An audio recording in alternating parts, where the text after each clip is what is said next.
तो आज का हमारा टॉपिक है ऑक्सीडेशन स्टेट। तो सिंपल वे में कोई भी एटम या एलिमेंट जब किसी से बॉन्ड बनाता है या केमिकली रिएक्ट होता है या जब कंपाउंड का फॉर्मेशन करता है, उस वक्त उसके ऊपर जो चार्ज डेवलप होता है वही ऑक्सीडेशन स्टेट, वही ऑक्सीडेशन नंबर कहलाता है। ध्यान देना। तो एक लाइन में charge develop over an atom during bond formation और chemical reaction is called oxidation state और ऑक्सीडेशन नंबर। सिंपल वे में जो भी चार्ज बनेगा। अब ट्रांजिशन एलिमेंट की टेंडेंसी है तरह तरह का ऑक्सीडेशन स्टेट शो करने की। It shows variable oxidation state, बिल्कुल वेरिएबल ऑक्सीडेशन स्टेट।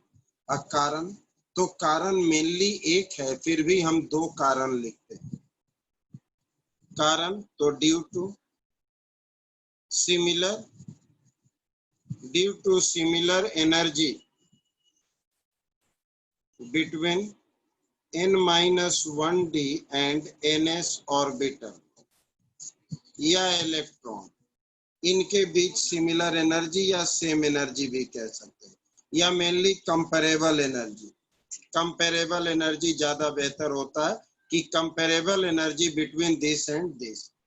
एंड एक पॉइंट और लिख सकते हैं, incomplete filling of D orbital,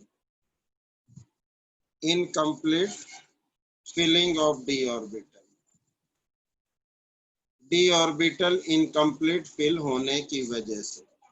इसका मतलब क्या निकला?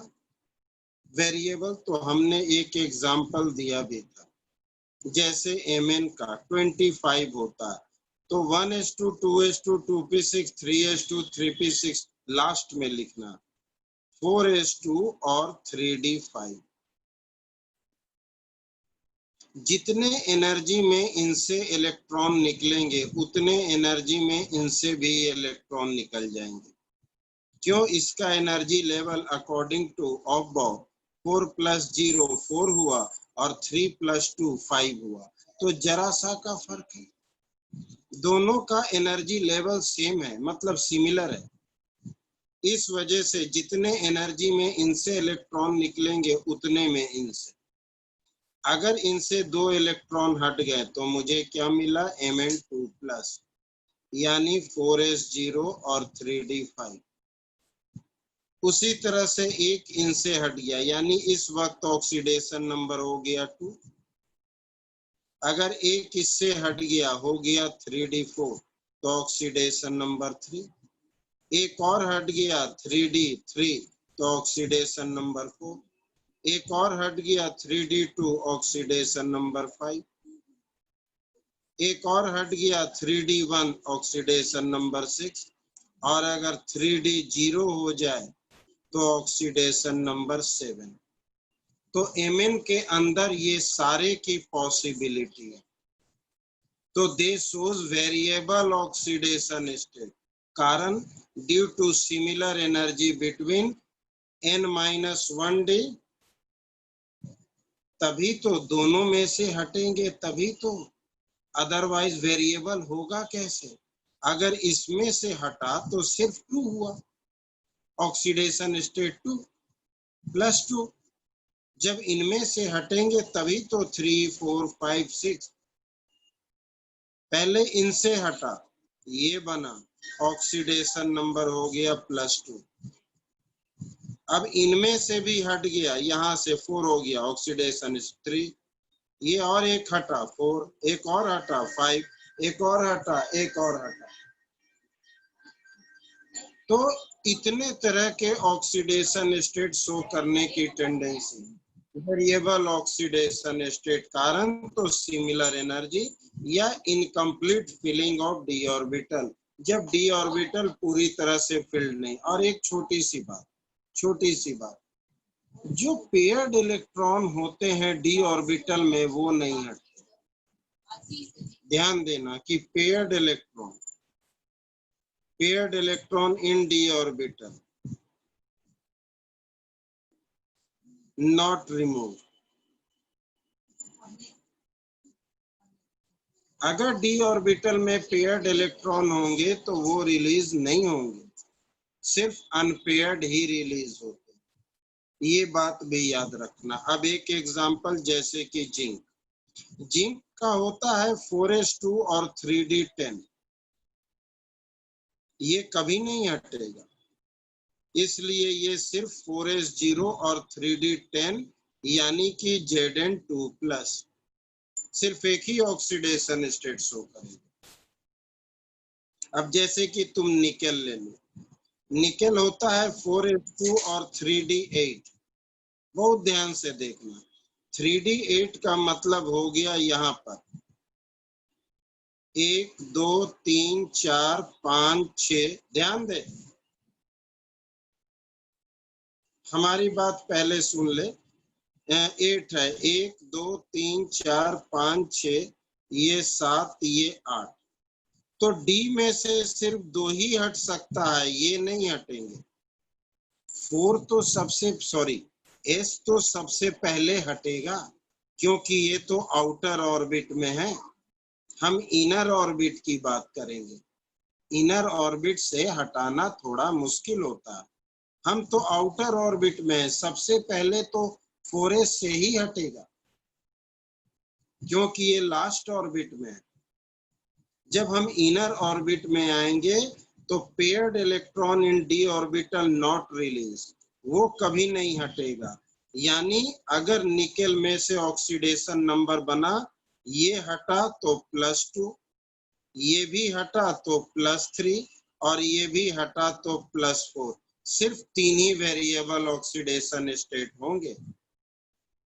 तो हमने आपसे जो कहा ध्यान देना कि जब भी ऑक्सीडेशन स्टेट शो करेगा, इन दोनों में सिमिलर एनर्जी होने की वजह से वेरिएबल ऑक्सीडेशन स्टेट। सबसे पहले 4s से इलेक्ट्रॉन हटता है, फिर 3d से। 3d में वही हटेगा जो अनपेयर्ड इलेक्ट्रॉन होगा। सिमिलर एनर्जी समझ में नहीं आया क्योंकि 11th क्लास है। n+l रूल निकलता है।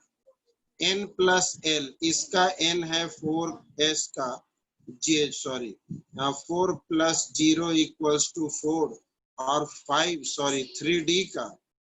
3d का हो गया 3 + 2 = 5, लगभग सिमिलर एनर्जी। ये आपको पढ़ना है electronic configuration quantum number 2nd chapter 11th class. अब गवर्नमेंट ने 11th से 12th में बच्चों को प्रमोट कर दिया, क्या करें, पढ़े नहीं हैं। ध्यान दीजिए। तो इस वजह से ये कंडीशन बनता है।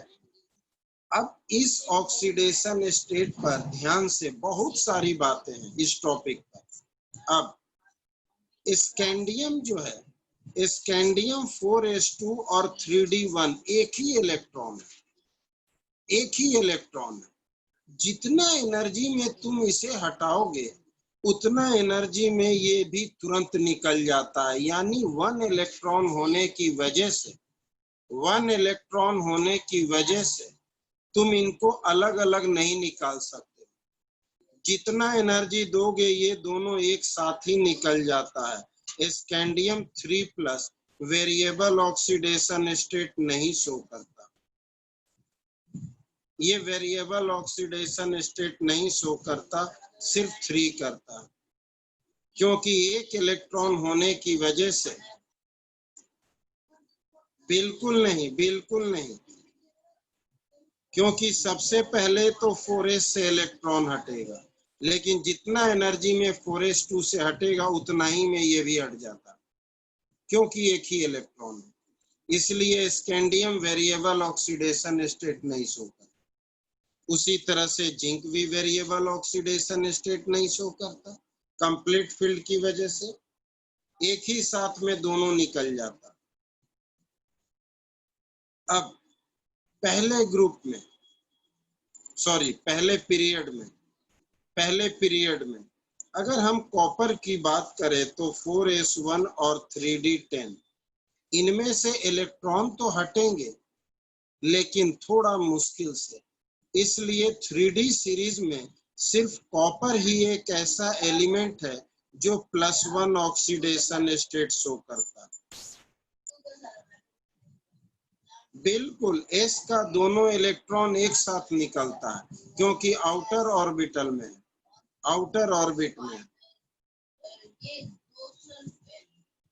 कॉपर में ये कॉन्फ़िगरेशन है। तो 3d सीरीज में सिर्फ कॉपर ही एक ऐसा एलिमेंट है जो +1 ऑक्सीडेशन स्टेट शो करता है, बाकी कोई एलिमेंट नहीं, बाकी सारे +2 +3 +4 ऐसे, +1 शो करने वाला सिर्फ कॉपर है। स्कैंडियम और जिंक 3d सीरीज में वेरिएबल ऑक्सीडेशन स्टेट नहीं शो करता और Mn सबसे ज्यादा शो करता है। निकल सकता है। हमने अभी क्या कहा, आपने हमारी पूरी बात नहीं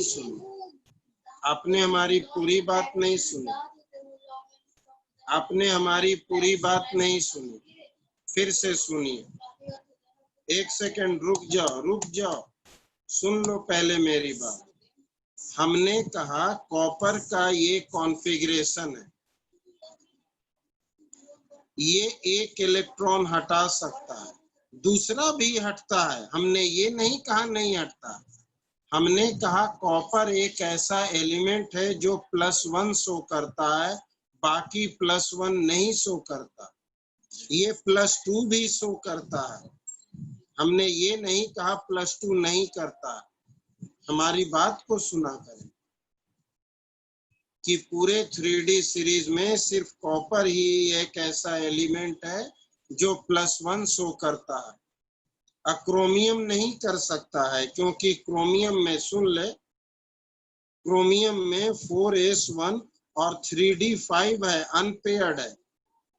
अनपेयर्ड है। जब हम इसे हटाने जाएंगे तो एक इससे भी हट जाता, अनपेयर्ड होने की वजह से। जितने एनर्जी में तुम इसे हटाओगे उतने में एक यहाँ से भी निकल जाएगा। कॉपर के केस में 3d10 है, इसलिए जब इसे हटाने जाते हैं तो ये हट जाता है। पेयर्ड इलेक्ट्रॉन नहीं निकलता है, लेकिन हमने आपको पहले भी पढ़ाया है कि इसका 10वां इलेक्ट्रॉन खुद का नहीं है, जरूरत पड़ने पर हटाया जा सकता है। ट्रांजिशन और नॉन ट्रांजिशन के समय हमने बताया।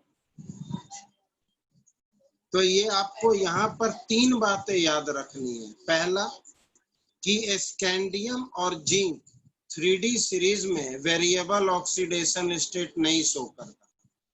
दूसरा, कॉपर ही एक ऐसा एलिमेंट है जिसमें +1 ऑक्सीडेशन स्टेट होता है, +2 भी होता है, लेकिन +1 शो करने वाले, हाँ जी, +1 शो करने वाले सिर्फ कॉपर है।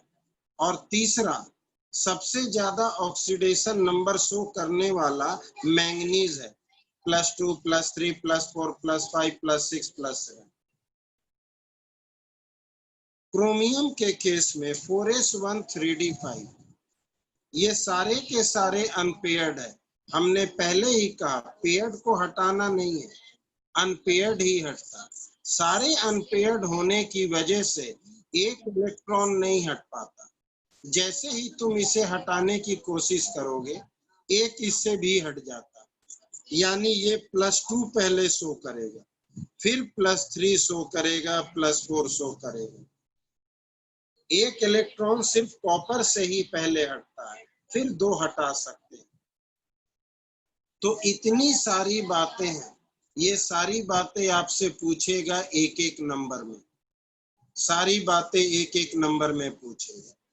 अब नेक्स्ट, फिर आपसे पूछेगा कि क्रोमियम 2+ और Mn3+, बहुत ध्यान देना, दोनों का सेम कॉन्फ़िगरेशन है, both have same configuration, but ध्यान देना, बट क्रोमियम जो है हमारा रिड्यूसिंग एजेंट है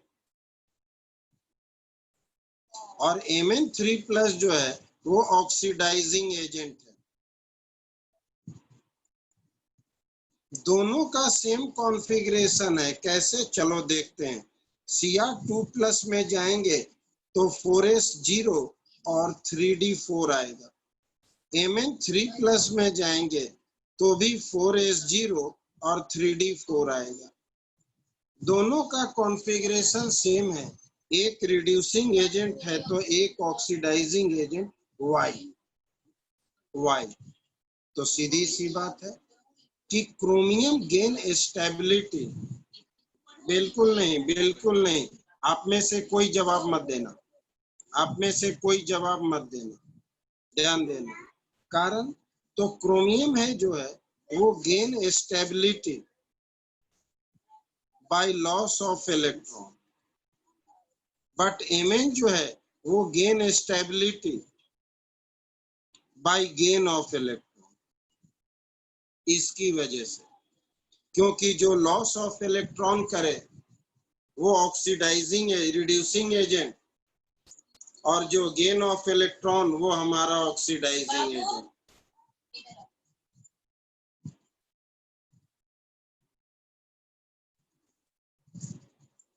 पिक्चर ब्लर है, अब क्लियर हो गया,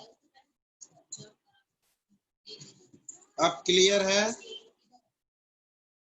बहुत बढ़िया। तो हमारी बात को ध्यान दो, सारे लोग इधर, सारे लोग इधर। अब Cr2+ और Mn3+ दोनों का कॉन्फ़िगरेशन सेम है, लेकिन एक हमारा रिड्यूसिंग एजेंट, एक ऑक्सीडाइजिंग एजेंट है। ऐसा क्यों? क्योंकि एक में gain of loss of electron से स्टेबिलिटी गेन होता है, दूसरे में गेन ऑफ इलेक्ट्रॉन से। जो इलेक्ट्रॉन गेन करता है ऑक्सीडाइजिंग एजेंट, जो लॉस करता है रिड्यूसिंग एजेंट। अब ये कैसे भाई, जब दोनों का कॉन्फ़िगरेशन सेम है तो एक लॉस एक गेन क्यों करेगा? हमने आपसे पहले ही बता रखा, हमने आपको पहले भी बता रखा है, ध्यान देना। क्या कि क्रोमियम जो है ग्राउंड स्टेट में उसका d ऑर्बिटल ऐसा होता है, क्रोमियम का ग्राउंड स्टेट में d ऑर्बिटल ऐसा होता है, और Mn का ग्राउंड स्टेट में d ऑर्बिटल ऐसा होता। इसके पास में 4 इलेक्ट्रॉन है, 3d4, 1 2 3 4। इसके पास में भी 3d4, 1 2 3 4। ये अपने आप को स्टेबल करने के लिए एक इलेक्ट्रॉन गेन करेगा, ये अपने आप को स्टेबल करने के लिए एक इलेक्ट्रॉन लॉस करेगा, क्योंकि ये हाई एनर्जी लेवल पे है, ये लो एनर्जी लेवल पे है। यानी इसकी स्टेबिलिटी T2G में है और ये Eg है, और इसकी स्टेबिलिटी D4 में। तो याद रखना, ये अपने आप को स्टेबल कर रहा है T2G3 में, और ये अपने आप को स्टेबल कर रहा है D5 में। इसकी स्टेबिलिटी गेन ऑफ इलेक्ट्रॉन से, इसकी स्टेबिलिटी लॉस ऑफ इलेक्ट्रॉन से। और एक बात हमेशा याद रखना कि इन दोनों में कंपेयर करेंगे तो always T2G3 is more stable then D5। T2G3 is more stable then D5। क्यों? क्योंकि इसका एनर्जी लेवल इससे नीचे है और मोर स्टेबल। तो क्रोमियम अपने आप को T2G3 में स्टेबल करने के लिए इलेक्ट्रॉन लॉस करता है, इसलिए ये रिड्यूसिंग एजेंट। ये अपने आप को स्टेबल करने के लिए इलेक्ट्रॉन गेन करता है, इसलिए ये ऑक्सीडाइजिंग एजेंट। बिल्कुल, लेस एनर्जी ग्रेटर स्टेबिलिटी। और इन दोनों में मोर स्टेबल कौन है ये, तो ये बात तुम्हारे दिमाग में रहना चाहिए। ये सारे पॉइंट क्वेश्चन बनते हैं। कल को ये मत कहना सर ये सब कैसे हुआ। क्या उम्मीद करें आपको समझ आया, हम आगे चलें।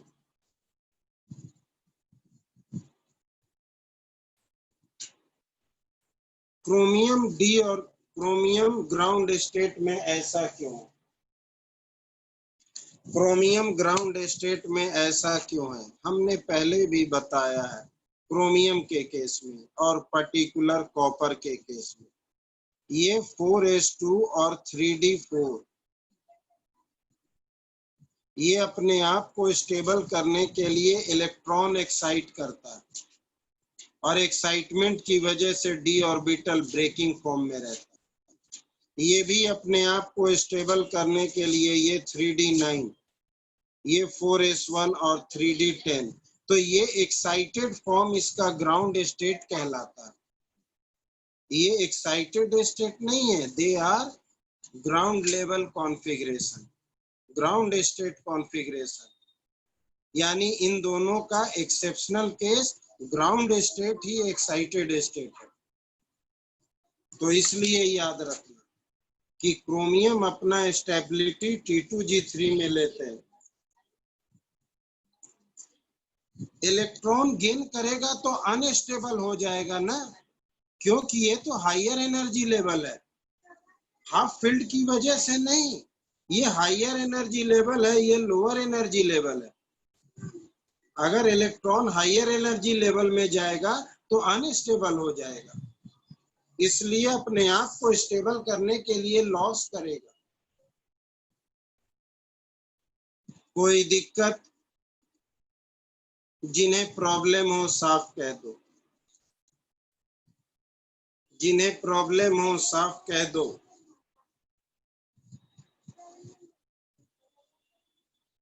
किसी को कोई दिक्कत हो तुरंत कह दो, हम आगे चलें। अब इन्हीं से रिलेटेड एक प्रॉब्लम और है, मतलब टॉपिक ही है, पॉइंट है। इन्हीं से रिलेटेड एक पॉइंट और है, ध्यान देना। इन्हीं से रिलेटेड एक पॉइंट और है, बहुत ध्यान से, कि Cr2+, ध्यान देना, Cr2+ is a strong reducing agent, a strong reducing agent than Fe2+, Fe2+, ठीक। जबकि दोनों इलेक्ट्रॉन लॉस करता है, both have tendency to lose electron, दोनों एक एक इलेक्ट्रॉन लॉस करता है। फिर भी ऐसा क्यों? चलो देखते हैं, ध्यान देना। ये रहा क्रोमियम 2+, क्रोमियम 2+ का मतलब 4s2 और 3d4। ये रहा Fe2+, Fe2 का सॉरी 4s0, 4s0 और ये 3d5 सॉरी 3d6। ध्यान देना, अगर हम क्रोमियम की बात करते हैं तो क्रोमियम का ये जो d ऑर्बिटल है स्प्लिटेड फॉर्म में है, इसके पास 4 इलेक्ट्रॉन, 1 2 3 और ये 1 4। अगर हम आयरन की बात करते हैं तो आयरन के पास में 6 इलेक्ट्रॉन, 1 2 3 4 5 और ये 6। ये भी अपने आप को स्टेबल करने के लिए एक इलेक्ट्रॉन लॉस करेगा, ये भी अपने आप को स्टेबल करने के लिए एक इलेक्ट्रॉन लॉस करेगा। क्यों? क्योंकि D5 exactly half filled more stable. दोनों ने ही both have tendency to loss an electron. लेकिन अभी अभी हमने आपसे पीछे हमने कहा कि T2G3 is more stable than D5, इसकी स्टेबिलिटी ज्यादा है इसके D5 से। इस वजह से Cr2+ is a strong reducing agent than Fe2+, but both have tendency to lose one electron. जो इलेक्ट्रॉन लॉस करता है वो रिड्यूसिंग एजेंट होता है, दोनों एक ही इलेक्ट्रॉन लॉस कर रहा है, तो दोनों सेम रिड्यूसिंग एजेंट होना चाहिए।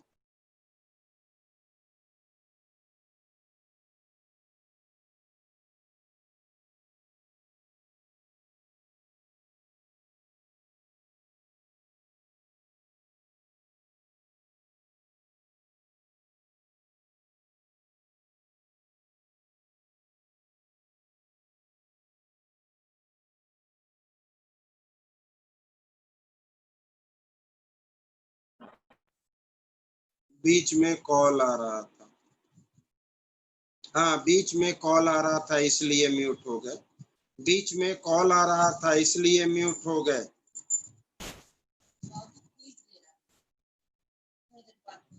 हाँ वो 1 सेकंड रुक जाना, अब थोड़ी देर बाद बोलना कि दोनों का क्विज चल रहा था इसलिए हम कर भी नहीं सके उठा भी नहीं सके, ठीक है।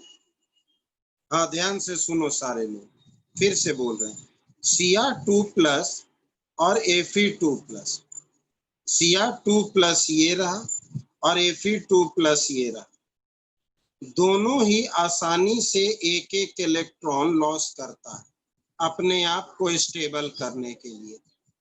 तो जो इलेक्ट्रॉन लॉस करता है वो रिड्यूसिंग एजेंट, तो दोनों ही रिड्यूसिंग एजेंट, दोनों ने एक ही इलेक्ट्रॉन लॉस किया, तो फिर क्रोमियम स्ट्रॉन्ग रिड्यूसिंग एजेंट क्यों है? क्योंकि क्रोमियम अगर इलेक्ट्रॉन लॉस करता है तो वो T2G में स्टेबल होता है, लेकिन आयरन अगर एक इलेक्ट्रॉन लॉस करता है तो D5 में स्टेबल होता है।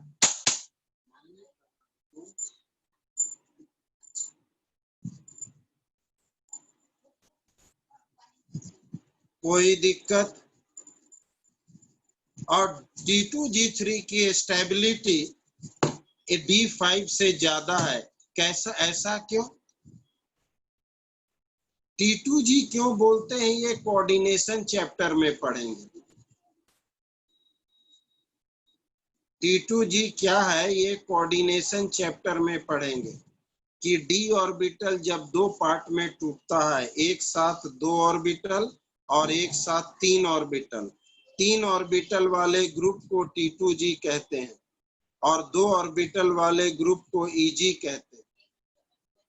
और इनका प्रॉपर देख लो, ऐसा होता है कि T2G3 या T2G केवल लिख दो, ये मोर स्टेबल है D5 से और ये मोर स्टेबल है EG से, क्योंकि ये D5 से लेस एनर्जी है और ये D5 से मोर एनर्जी।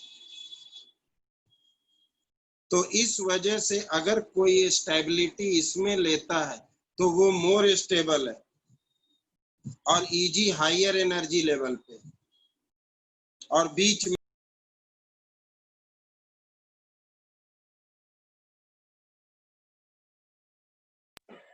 फोन आने की वजह से हम डिस्टर्ब हैं। अब फिर से एक बार बता दो किसे समझ नहीं आया, जिन्हें नहीं समझ आया वो बता दो, साफ कहना ताकि हम आगे बढ़े, साफ कहना ताकि हम आगे बढ़े। एक बार और, कितना प्यार से आपको हिंदी में समझा रहे हैं। नहीं, कुछ लोगों को परेशानी है। देखो देखो, क्रोमियम जो है, क्रोमियम की स्टेबिलिटी इनमें है, ध्यान देना, और आयरन की स्टेबिलिटी इनमें है। हम 1 सेकंड में प्रॉब्लम में, इसके पास भी 4 इलेक्ट्रॉन है और इसके पास 6 इलेक्ट्रॉन है, ये भी एक इलेक्ट्रॉन लॉस करेगा, मतलब रिड्यूसिंग एजेंट, क्योंकि इलेक्ट्रॉन लॉस किया। ये भी अपना एक इलेक्ट्रॉन लॉस करेगा, तो ये भी रिड्यूसिंग एजेंट। क्यों? इलेक्ट्रॉन लॉस करने से स्टेबल हो रहा है, exactly half fill d orbital. ये भी इलेक्ट्रॉन लॉस करने से स्टेबल हो रहा है, क्यों T2G3 बन रहा है, लेकिन इसकी स्टेबिलिटी इससे ज्यादा है, इसलिए ये स्ट्रॉन्ग रिड्यूसिंग एजेंट, ये वीक रिड्यूसिंग एजेंट। बोलिए क्या दिक्कत, बोलिए क्या दिक्कत। जो इलेक्ट्रॉन लॉस करता है वो रिड्यूसिंग एजेंट, रिड्यूसिंग एजेंट दोनों ने लॉस किया, दोनों ही रिड्यूसिंग एजेंट, लेकिन ये लॉस करके इससे ज्यादा स्टेबल हो रहा, इसलिए स्ट्रॉन्ग रिड्यूसिंग एजेंट। अब इसमें एक पॉइंट है कि low oxidation state are found in complex compound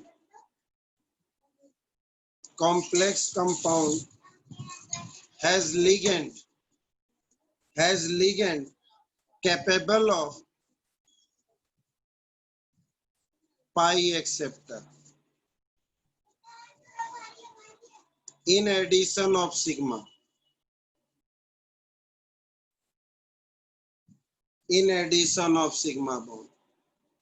example अगर दिया जाए तो NiCO का whole 4। Low oxidation state are found in complex compound has ligand capable of pi acceptor in addition of sigma। समझ आ गया? उम्मीद करते हैं समझ आया। किसी को समझ नहीं आया, अच्छी बात है, यही उम्मीद था। हमें पता है कुछ समझ नहीं आएगा, क्यों बस रुक जाए, इसे हम कोऑर्डिनेशन चैप्टर के लास्ट में समझेंगे। ये पॉइंट यहाँ दिया जाता है लेकिन यहाँ समझ कुछ नहीं आता। ये कोऑर्डिनेशन चैप्टर के लास्ट टॉपिक है जो यहाँ पर मेंशन है। हम रिकॉल करवाएंगे एग्जाम्पल यही पॉइंट कि देखो तुम जो पूछ रहे। फिलहाल इधर, हाँ लिगेंड जो वर्ड है ना, ये जो अपने लिगेंड, ये हमारा कोऑर्डिनेशन चैप्टर का टर्म है, इसलिए अभी हम इसके बारे में कुछ नहीं बोलेंगे क्योंकि आपको कुछ पल्ले नहीं पड़ेगा। सीधे यहाँ आ जाओ, इसको भूल जाओ, इधर आ जाओ। इधर transition element highest oxidation state show करता है, पूरी बात समझने में, यानी कि high oxidation state. Transition element shows high oxidation state in दो बातें इसे दिमाग में रखना। ये 2 पॉइंट है, बच्चा एक ही पॉइंट लेता है। हाई ऑक्सीडेशन स्टेट शो करता है विद फ्लोरीन एंड ऑक्सीजन, ऐसा क्यों? और दूसरा इन ऑक्साइड। 2 क्वेश्चन है, ये 2 टॉपिक है कि transition element high oxidation state show करता है फ्लोरीन और ऑक्सीजन के साथ, ऐसा क्यों? सुन ले हमारी बात पहले। और अगर इन दोनों की बात करें तो ऑक्साइड में ज्यादा बनाता है in comparison to fluoride, more in oxide than fluoride. Fluorine highest electronegative है, फ्लोरीन हाईएस्ट इलेक्ट्रोनेगेटिव है, फिर ऑक्साइड में क्यों बनाता? तो बच्चे अगर सवाल का जवाब देंगे उस वक्त मैक्सिमम मिस्टेक करते हैं, वो दिमाग ही नहीं लगाते हैं क्वेश्चन पूछा क्या गया। ये दिमाग में रखना, मिस्टेक आप बार बार करोगे, उस समय हम याद दिलाएंगे कि हमने आपको 3 से 4 बार रिपीट करके बताया था कि हाई ऑक्सीडेशन स्टेट फ्लोरीन और ऑक्सीजन में है, ऐसा क्यों? और इन दोनों में ऑक्सीजन में ज्यादा है, ऐसा क्यों? जबकि फ्लोरीन का हाईएस्ट इलेक्ट्रोनेगेटिविटी होता है। तो सबसे पहले इसमें छोटी सी बात, transition element high oxidation state इनके साथ शो करता है, तो due to a small size small size and high electronegativity, दोनों के दोनों वेरी स्मॉल साइज होते हैं और पूरे पीरियोडिक टेबल में यही दोनों का हाईएस्ट इलेक्ट्रोनेगेटिव कैरेक्टर होता है, इसलिए ट्रांजिशन एलिमेंट अपना very high oxidation state in दोनों के साथ ही शो करते हैं और कारण ये रहा।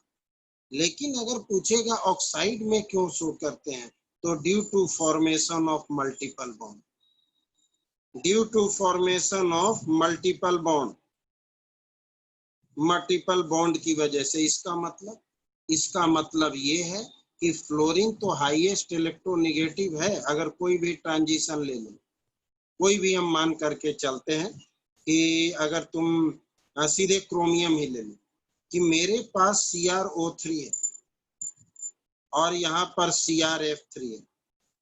अरे CrO3 है तो ये मल्टीपल बॉन्ड बनाता है, x - 2 × 3 = 0, x = 6। लेकिन यहाँ x - 1 × 3 = 0, x = 3। ऑक्सीजन का डबल बॉन्ड होता है, दो ऑक्सीडेशन स्टेट, 3 ऑक्सीजन से 6 ऑक्सीडेशन नंबर बन गए और 3 फ्लोरीन से 3 ही ऑक्सीडेशन नंबर बनेगा। इसलिए आसानी से हाईएस्ट ऑक्साइड में करता है, क्योंकि अगर 4 ऑक्सीजन भी अगर आ गया तो 8 ऑक्सीडेशन नंबर बन जाएगा। इसलिए जब भी हाईएस्ट बनाएगा ऑक्साइड में बनाएगा। अगर इन दोनों में कंपेयर करके तो क्वेश्चन 2 बने, ये 2 टॉपिक है, इसे एक टॉपिक मत समझना, नहीं तो प्रॉब्लम होगी। ये 2 टॉपिक है, एक टॉपिक नहीं। पहले तो अपने दिमाग में बिठाओ और फिर मुझसे पूछो। पहले दिमाग में बिठाओ और फिर मुझसे पूछो। किसी को कोई दिक्कत? किसी को कोई दिक्कत हो तो बोल दो, हम आगे चलें।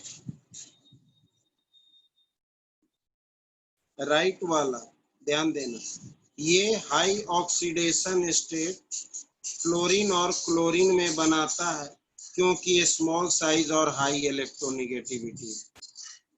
अब ऑक्सीजन और फ्लोरीन में, ऑक्सीजन में सबसे ज्यादा बनाता है, क्योंकि एक ऑक्सीजन 2 बॉन्ड बनाता है, मतलब -2 चार्ज होता है, और एक फ्लोरीन एक ही बॉन्ड बनाता है, यानी -1 चार्ज। फ्लोरीन के साथ हाईएस्ट बनाने के लिए 8 फ्लोरीन लेना पड़ेगा। 8 फ्लोरीन एकोमोडेट ही नहीं हो पाएगा, जबकि 4 फ्लोरीन से 8 ऑक्सीडेशन नंबर बन जाएगा। 4 फ्लोरीन से 8 ऑक्सीडेशन नंबर बन जाएगा, और इसमें 8 बनाने के लिए 8 फ्लोरीन लेना पड़ेगा। इसलिए आसानी से ऑक्सीजन में हाईएस्ट ऑक्सीडेशन स्टेट शो करता है। कोई दिक्कत? हम आगे चलें। जिन्हें दिक्कत है तुरंत कह देना, ठीक। एक छोटा सा पॉइंट यहाँ पर इनसे अलग आपने पहले भी पढ़ा है, विद इंक्रीजिंग ध्यान देना oxidation number, with increase in oxidation number of metal, oxide in their oxide, metal in their oxide, oxide के अंदर में एसिडिक और covalent character increases, P block में भी पढ़ रहे हैं, acidic and covalent character increases. Metal जो होता है बेसिक होता है, आयोनिक होता है, लेकिन जब उनका ऑक्सीडेशन नंबर बढ़ता है तो वो एसिडिक या कोवेलेंट होता है, इसलिए उनकी स्टेबिलिटी बढ़ेगी जिसमें ये रिड्यूस होगा। तो stability of lower species to which metal oxide reduces increases, मतलब मेरे पास बहुत तरह के ऑक्साइड है, चलो जैसे कि VO2 पॉजिटिव, Cr2O7 2 नेगेटिव और MnO4 माइनस। इनमें सबसे ज्यादा ऑक्सीडेशन स्टेट किसका है? इसका है 7, इसमें 6 और इसमें 3। 7 ऑक्सीडेशन स्टेट। तो आपने लिखा है जैसे जैसे ऑक्सीडेशन नंबर बढ़ेगा, जिसके अंदर ये रिड्यूस होगा उसकी स्टेबिलिटी ज्यादा होगी। मतलब ये रिड्यूस किस में होगा? Mn2 प्लस में। ये किस में रिड्यूस होगा? Cr3 प्लस में। और ये V2 प्लस में। तो इसका ऑक्सीडेशन स्टेट ज्यादा है, इसलिए इस जिसमें ये रिड्यूस होगा वो ज्यादा स्टेबल। फिर ये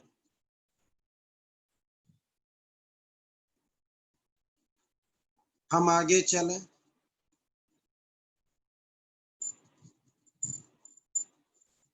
ये नहीं आया, बहुत बढ़िया, बहुत बढ़िया। फिर से एक बार, कोई दिक्कत नहीं, ध्यान देना। हाँ, बहुत कॉम्प्लेक्स है। अभी कहाँ, इसके बाद तो चैप्टर का नाम ही कॉम्प्लेक्स है। ये कौन सा कॉम्प्लेक्स है? ये तो कुछ नहीं। इसके बाद चैप्टर का नाम ही है कॉम्प्लेक्स कंपाउंड। ध्यान देना, इसलिए तो बोले समझना है बहुत ध्यान से। आपने पढ़ा कि जो भी मेटेलिक ऑक्साइड होता है वो बेसिक होता है, वो आयोनिक होता है। But increase in oxidation number, अगर ऑक्सीडेशन नंबर बढ़ता जाएगा तो वो बेसिक की जगह एसिडिक हो जाएगा और आयोनिक की जगह कोवेलेंट हो जाएगा, जैसे V2O5। ठीक है, ये बात आपके माइंड में गया? ये बात आपके माइंड में गया? इसी पर ये कहा गया कि जिसके पास ज्यादा ऑक्सीडेशन स्टेट होगा, those contain more oxidation state, more oxidation state. जिसके पास ज्यादा ऑक्सीडेशन स्टेट होगा, वो जिसमें रिड्यूस होगा वो ज्यादा स्टेबल होगा। Those contain more oxidation state will be stable in which they reduce। मतलब अगर MnO4 माइनस और अगर Cr2O7 की हम बात करें, इसका ऑक्सीडेशन नंबर 7 है और इसका 6, तो ये रिड्यूस होता है Mn2 प्लस में और ये Cr3 प्लस में। तो इसका ऑक्सीडेशन नंबर ज्यादा होने का मतलब ये ज्यादा स्टेबल है इसके कंपैरिजन में।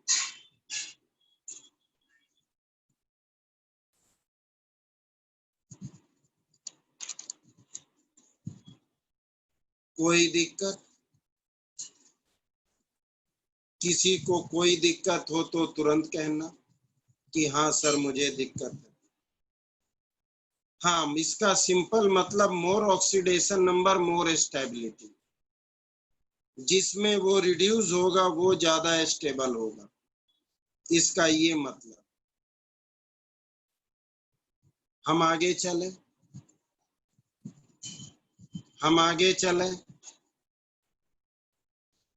एसिडिक वाला मेटेलिक ऑक्साइड बेसिक और आयोनिक होता है, लेकिन उसी मेटेलिक ऑक्साइड का जब ऑक्सीडेशन नंबर बढ़ा दोगे तो वो बेसिक के जगह एसिडिक हो जाएगा, आयोनिक के जगह कोवेलेंट। जैसे कि MnO2 है, ये बेसिक है Mn, लेकिन अगर हमने इसका ऑक्सीडेशन नंबर बढ़ा दिया तो अब ये Mn, ये हमारा बेसिक है तो ये एसिडिक हो गया, क्योंकि ऑक्सीडेशन नंबर बढ़ गया। ये आयोनिक है तो ये कोवेलेंट हो गया। कोई दिक्कत? ये तो हमने पी ब्लॉक में भी पढ़ा। ये सब इतने इंपॉर्टेंट इनऑर्गेनिक कंसेप्ट हैं कि तुम्हें याद रखना पड़ेगा। और ये सब तो कॉमन है। देखो, जो चीज एक बार यूज हो वो लर्न करना है, जरूरी है, लेकिन अगर कोई चीज बार बार यूज हो रहा हो उसे तो मत भूलो।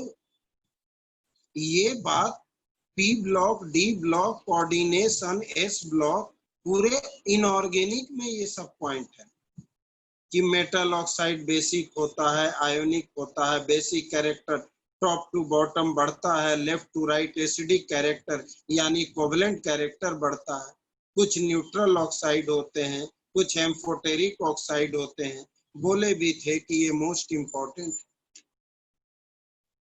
कोई दिक्कत? अब आ जाओ इधर। हाँ, तो सब लोगों को याद रखना है। देखो, आपका सिलेबस चल रहा है, क्योंकि मेरा तो टारगेट रहता है, वो हमेशा फुलफिल होता है। बच्चे ही मेरे साथ नहीं होते, शुरू में साथ रहते हैं और 2 कदम चलने के बाद बिखर जाते हैं। आपको पढ़ना पड़ेगा, बार बार कह रहे हैं। लॉकडाउन में अपने आप को लॉक मत करो, नेक्स्ट ईयर तुम्हारा कंपटीशन है, कोई किसी का साथ नहीं देगा। 2.5 लाख बच्चे अपीयर नहीं हुए, गवर्नमेंट को कोई परवाह नहीं है। जो सिलेक्ट हो गया वो आगे जाएगा, बाकी पीछे रह जाएंगे। तो लॉकडाउन में अपने आप को लॉक मत करो, पढ़ो, बार बार कहते हैं। ये मत समझना क्योंकि आने वाला कल कॉम्पिटिटिव है, बहुत टफ है। फिलहाल ध्यान देना, Cu2+, ध्यान देना, more stable, Cu2+ more stable then Cu+। या इसको दूसरे सेंस में लिए भी लिखते हैं, और दूसरा सेंस ये भी है, और इलेक्ट्रोड पोटेंशियल ऑफ Cu यानी Mn2+, सॉरी M लिखते हैं, कोई भी मेटल, कोई जरूरी मेटल के फॉर्म में M2+ अपॉन M ऐसे भी लिख दे, इज पॉजिटिव। इसका दूसरा मतलब ये, मोर स्टेबल का मतलब इलेक्ट्रोड पोटेंशियल पॉजिटिव। पूछिएगा भाई, तो due to high enthalpy of atomization and low hydration energy, इनकी वजह से लो हाइड्रेशन एनर्जी नेगेटिव होता है, मोर हाइड्रेशन एनर्जी मतलब मोर नेगेटिव। हाँ जी, और लो हाइड्रेशन एनर्जी मतलब less negative. That is the case. तो ये हम जवाब देते हैं इलेक्ट्रोड पोटेंशियल के रिस्पेक्ट में, पहले इसलिए क्वेश्चन बताया गया। ये हम इलेक्ट्रोड पोटेंशियल के रिस्पेक्ट में जवाब देते हैं कि जिसका जितना ज्यादा पॉजिटिव इलेक्ट्रोड पोटेंशियल होता है वो ज्यादा स्टेबल होता है। लेस इलेक्ट्रोड पोटेंशियल है तो रिड्यूसिंग एजेंट है, तुरंत अपने आप को ऑक्सीडाइज इलेक्ट्रॉन लॉस कर देता। लो हाइड्रेशन एनर्जी की वजह से कैसे तो जरा 2 मिनट रुकना, ज्यादा नहीं, पहले ये तो पढ़ ले कि इलेक्ट्रोड पोटेंशियल है क्या। इलेक्ट्रोड पोटेंशियल तभी तो समझ आएगा। इलेक्ट्रोड पोटेंशियल, ध्यान देना, tendency of an electrode to loss और gain electron is called electrode potential. किसी भी इलेक्ट्रोड की तो tendency of an electrode to loss और gain electron that is electrode potential. हम तो ट्रांजिशन मेटल की बात कर रहे हैं, गेन तो नॉन मेटल करता है, हम तो लॉस ऑफ इलेक्ट्रॉन की बात करेंगे। क्यों? हम यहाँ ट्रांजिशन मेटल में है, मेटल हमेशा लॉस करता है।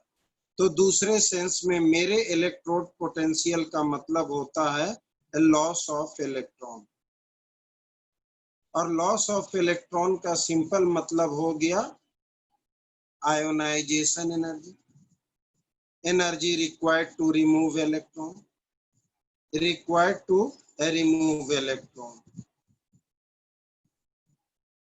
तो electrode potential depends on ionisation energy. तो इसका मतलब इस केस में पर्टिकुलर ट्रांजिशन मेटल के केस में तो electrode potential depends on ionisation energy, ऐसा हम मानकर चलेंगे।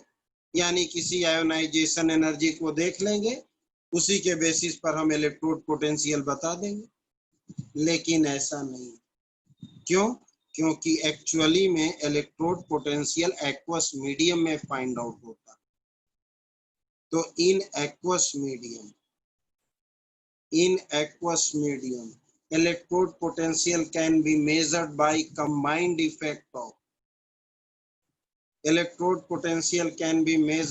combined effect of क्या क्या? तो ionisation energy, atomisation and hydration energy.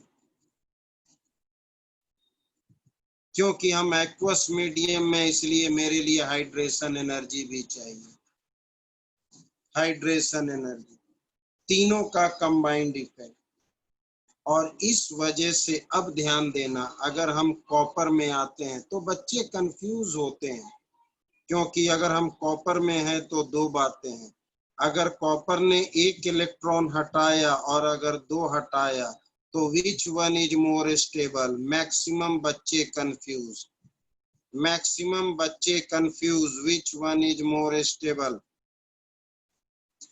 तो बच्चे बोलेंगे this one is more stable, but Cu2 plus is more stable. ऐसा क्यों? क्योंकि तुम यहाँ पर तो सिर्फ आयोनाइजेशन एनर्जी को देखकर बता रहे, क्योंकि इसमें मुश्किल है, इसमें आसान। जबकि ऐसा नहीं है।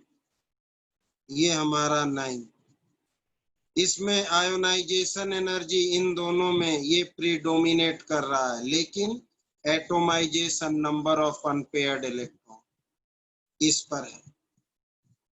अनपेयर्ड इलेक्ट्रॉन होने की वजह से एटोमाइजेशन हाई इस पर है। दूसरा, इलेक्ट्रॉन अगर हट जाता है तो साइज घट जाता है, न्यूक्लियर चार्ज बढ़ जाता है। तो स्मॉलर साइज मोर हाइड्रेशन एनर्जी। ये दो फैक्टर इसको प्रीडोमिनेट कर रहा, सिर्फ आयोनाइजेशन एनर्जी से। इस वजह से Cu2 plus is more stable. और कारण due to high enthalpy of atomisation and low hydration energy. Low hydration energy इसलिए कि मोर नेगेटिव हाइड्रेशन एनर्जी यानी लो हाइड। तो ये बात आपके दिमाग में रहना चाहिए। इसी बेसिस पर एक बन जाता है कि Mn है और जिंक है और निकेल है। ये तीनों का एक्सपेक्टेड वैल्यू से, लो का मतलब मोर नेगेटिव, मोर हाइड्रेशन एनर्जी का मतलब मोर नेगेटिव, और मोर नेगेटिव का मतलब होता है लेस वैल्यू।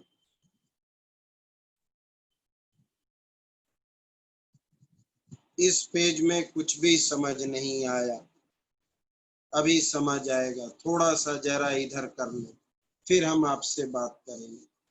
Mn, जिंक और निकेल का अपने एक्सपेक्टेड वैल्यू से मोर नेगेटिव इलेक्ट्रोड पोटेंशियल होता। कोई बात नहीं, हमने आपसे क्या कहा, अभी आप चिंता मत करो, केवल ध्यान से सुनो। यानी more negative electrode potential then expected value. Expected value से इन तीनों का मोर नेगेटिव होता है। क्यों होता है? तो Mn में मोर नेगेटिव का कारण, तो due to exactly half filled d orbital. अब जिंक का क्या है? जिंक का क्यों है? तो कंप्लीटली फिल्ड d ऑर्बिटल की वजह से। तो due to completely filled d orbital की वजह से। और निकेल का क्या कारण? तो निकेल का कारण है hydration energy, highest hydration energy in nickel 3D series में। तो highest hydration energy in nickel, इनकी वजह से ऐसा होता है। और तब जाकर हम अगले पॉइंट में आएंगे, oxide and oxo अनायन। Highest hydration energy in nickel, highest hydration energy का मतलब हो गया लेस नेगेटिव, यानी कि पॉजिटिव की तरफ। कोई दिक्कत? तन्मय रॉय को कुछ भी समझ नहीं आया, कोई दिक्कत नहीं। हमारी बात को एक बार फिर से समझने की कोशिश कीजिए, हमारी बात को एक बार फिर से समझने की कोशिश कीजिए। हम बात कर रहे हैं इलेक्ट्रोड पोटेंशियल की।